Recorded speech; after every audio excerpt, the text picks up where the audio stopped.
Today I'm going to read you a story written by the author and illustrator Tomie dePaola. Now we know what authors and illustrators do. Let's stop and think for just a minute. What does the author do? The author, we know, writes the words. But what does the illustrator do? We know the illustrator draws the pictures. Well, guess what? Tomie dePaola did both. He's a very talented author and illustrator. There are lots of books that you can find by him. But today we're going to read this one called Jamie O'Rourke and the Big Potato. I want you to think about a strategy we use as we read this story. We know readers make predictions. We take clues from the story and we make a smart guess about what will happen in the story. Readers do this all the time when they read books. So today I want to practice it with you. Jamie O'Rourke and the Big Potato by Tomie dePaola. This is an Irish folk tale. That means it comes from the country of Ireland. And we know that a folk tale is a story that's been told by people over and over again, and people retell it. And now Tomie dePaola has just written it down in a book for us. So an Irish folk tale. Jamie O'Rourke was the laziest man in all of Ireland.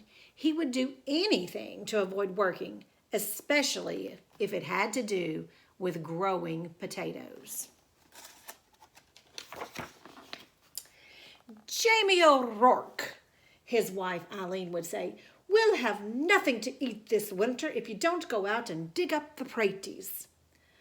Oh, as the saints preserve us, Jamie would whine. Me back's as sore as can be. Sure as I'm telling you, wife, you'll have to dig them up yourself. I'll break in two if I so much as get up out of this bed. So Eileen, who had done all of the planting and watering and weeding anyhow, would go out to the tiny garden and dig up the smallest potatoes in Ireland, all because Jamie was too lazy to dig a larger garden and had no money to buy good potato seed. Did you notice what Eileen said? She said for him to go out and dig up the praties. What do you think a pratie is?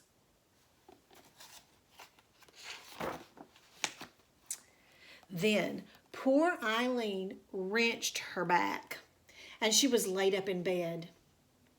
Saint Bridget and the Virgin Mary herself must have smiled on Eileen O'Rourke, the village women said. Why, it's the first rest she's had since she's married Jamie O'Rourke. So she got hurt, and she couldn't do the work. With Eileen in bed, Jamie began to worry. No Eileen to dig up no praties all winter, and no praties meant no food. Oh, poor me, Jamie wailed. I'll starve to death. I'd best go to church and confess to Father O'Malley. There's no telling how soon old Death will be knocking on me door. He thought he was going to die because Eileen couldn't dig up any more potatoes for them. So even though it was midnight, Jamie set out for the church. He was about halfway down the hill when he heard singing and a tap, tap, tapping sound. I wonder what he hears. Sure, and wouldn't I be knowing, Jamie whispered, but I swear it's a leprechaun. And sure enough, sitting in a circle of ferns in the moonlight was a leprechaun, singing and hammering tiny nails into the heels of fairy boots he was making. Jamie knew just what to do. He crept up and grabbed the little man by his coattails. And he held firm. Let me go, the leprechaun shouted. Not on your life, Jamie said. Not until you show me where you keep your pot of gold. Oh, he's called him a leprechaun.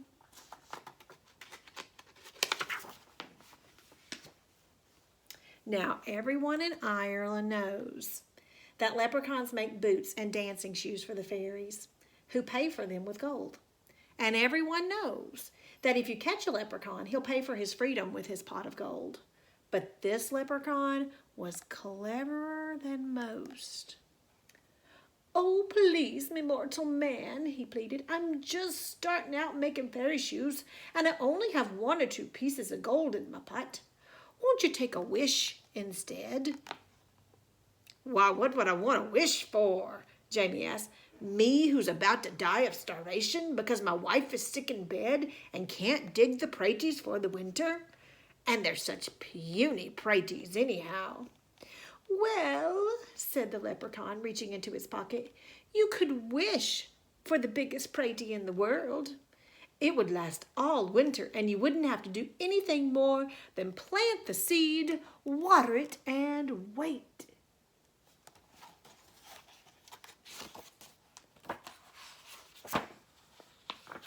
That sounded wonderful to Jamie. "Done," he shouted. And as the leprechaun dropped the seed into Jamie's hand, Jamie let go of his coattails, and off that leprechaun scampered. Okay, it's time for us to do our predicting. We're going to make a prediction about what we think will happen next in our story. The author has given us some clues. First, we know there's a leprechaun, and we know leprechauns can be tricky. And think about the title of the book, Jamie O'Rourke and the Big Potato. What do you think is going to happen now that the leprechaun has given Jamie a seed? What do you think will happen? Here's where I want you to stop this video. Just press pause. And I want you to go back and get your red journal. And I want you to write what you think the prediction will be. What do you think is going to happen next in this story? And draw a picture of it. Then when you're finished, come back here and we'll read the rest of the story. Now that you've made your prediction, we're going to read the rest of the story. When Eileen heard what he had done, she was furious. Oh, really mad. "Jamie O'Rourke, you're not only the laziest man in Ireland, but a fool as well. Giving up a pot of gold for a pratie seed?" "Well, I'm going to plant this seed and water it, and you'll see," Jamie said, and out he went. She didn't think he had a good idea, did she?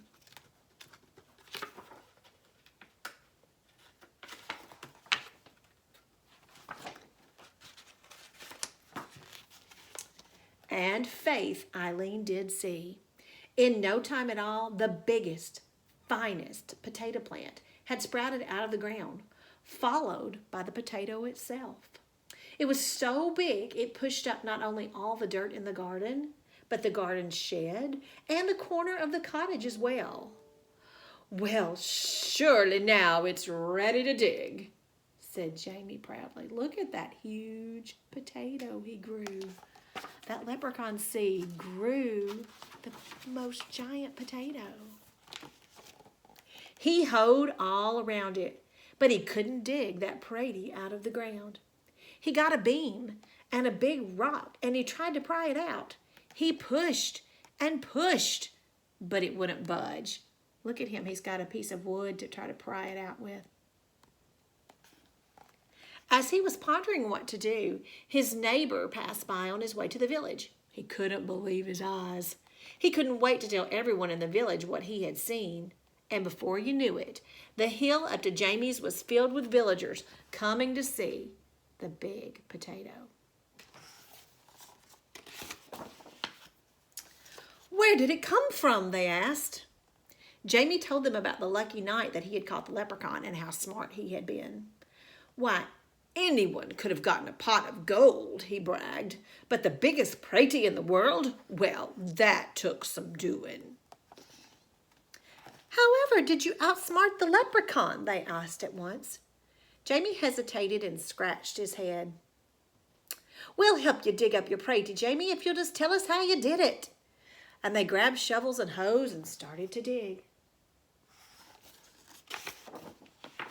They dug and they dug, and they pushed and they shoved until the potato flew up out of its hole. It rolled down the hill faster and faster until it reached the bottom, where it bounced up high, and it came to a stop wedged between the stone walls on either side of the road. Look how it got in the middle of the road. What to do now? What do you think they'll do? People are stuck on each side of it. They can't get down the road. That Prati is so big that no one, no cart, nothing can get by it. The constable, he's like a policeman, the constable complained to Father O'Malley. How's a body to get out of the village? What shall we do? The villagers wailed. Then they all looked at Jamie and said, It's your Prati. You have to move it out of the way. Well, Eileen spoke up, there's more than enough Prati for everyone. Why don't you take some? Oh, she's got the idea for them to all take some. Do you think that's a good idea? So the villagers sawed and chopped and carried off huge pieces of potato while Jamie sat on the stone wall and watched. Look at everybody. They're all digging out pieces of it. And Jamie's watching.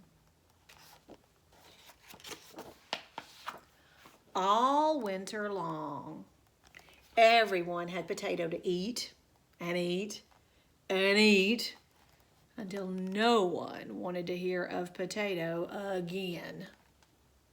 Look at them. They're all getting so tired of eating potatoes.